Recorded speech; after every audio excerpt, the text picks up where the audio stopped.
కర్నూలు జిల్లా ఎమ్మికనూరులో కూటమి ప్రభుత్వం ఉగాది కానుకగా తీసుకువచ్చిన దివ్యాంగ శక్తి పథకాన్ని ఎమ్మెల్యే బీవీ జయనాగేశ్వరరెడ్డి ప్రారంభించారు. ఈ సందర్భంగా దివ్యాంగులకు ఆర్టీసీ బస్సుల్లో ఉచిత ప్రయాణ సౌకర్యాన్ని అందుబాటులోకి తీసుకొచ్చారు. కార్యక్రమంలో మాట్లాడిన ఎమ్మెల్యే గత ప్రభుత్వ పాలన విధ్వంసకరంగా జరిగిందని విమర్శించారు. కూటమి ప్రభుత్వం అధికారంలోకి వచ్చిన తర్వాత సంక్షేమం మరియు అభివృద్ది రెండు కళ్లుగా పనిచేస్తున్నాయని చెప్పారు.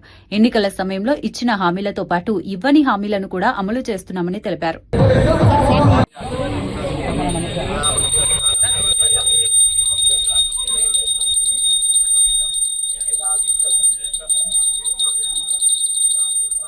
దివ్యాంగుల కొరకు కూటమి ప్రభుత్వం తరఫు నుంచి మరి ప్రత్యేకంగా ఉచిత బస్సు ప్రయాణ సదుపాయ పథకాన్ని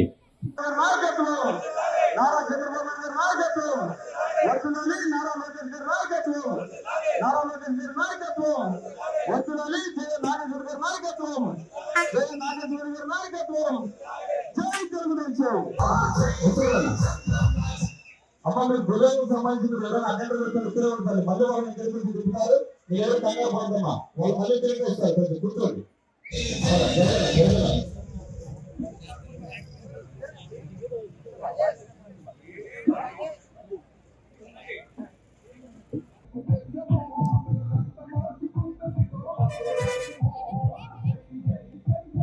దివ్యాంగ శక్తి పేరు మీద ఈ యొక్క పథకాన్ని ప్రారంభించడం చాలా సంతోషంగా ఉంది. దివ్యాంగులకు కాకుండా ఎంత దూర ఆలోచన అంటే వారు ఒక్కరుగా ప్రయాణం చేయలేరు కాబట్టి వారికి సహాయకులుగా ఉండే వ్యక్తి కూడా 50% ఇచ్చే విధంగా ఈ యొక్క ప్రయాణానికి టికెట్ కూడా ప్రయాణం చేస్తున్న వాళ్ళందరూ ఎంత ఆనందంగా ఈరోజు వారికి ఒక ఆత్మవిశ్వాసం.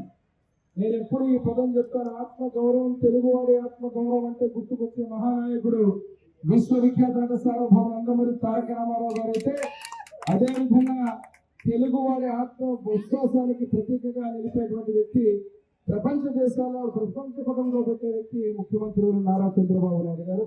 ఈరోజు దివ్యాంగులకు పెన్షన్లు పెంచడం అంటే వారి ఆత్మవిశ్వాసాన్ని నింపే విధంగా ఈరోజు మళ్ళీ ఇంకొక అడుగు ముందుకు వేస్తూ వారికి సంబంధించిన ఉచిత బస్సు ప్రయాణం ఇచ్చి వారి ఆత్మవిశ్వాసాన్ని, ఆత్మ బలాన్ని, ఆత్మ గౌరవాన్ని కూడా పెంచి ఈరోజు వారికి ఇచ్చినటువంటి పథకానికి ఎమ్మెల్యేలు నియోజకవర్గం నుంచి కూటమి నాయకులను, అదేవిధంగా కూటమి ప్రభుత్వంలో మేమందరం కూడా ముఖ్యమంత్రి వర్యులకు, వికలాంగులతో సహా, దివ్యాంగులతో సహా అందరం కూడా పేరు పేరున వారికి ధన్యవాదాలు తెలియజేస్తున్నాం.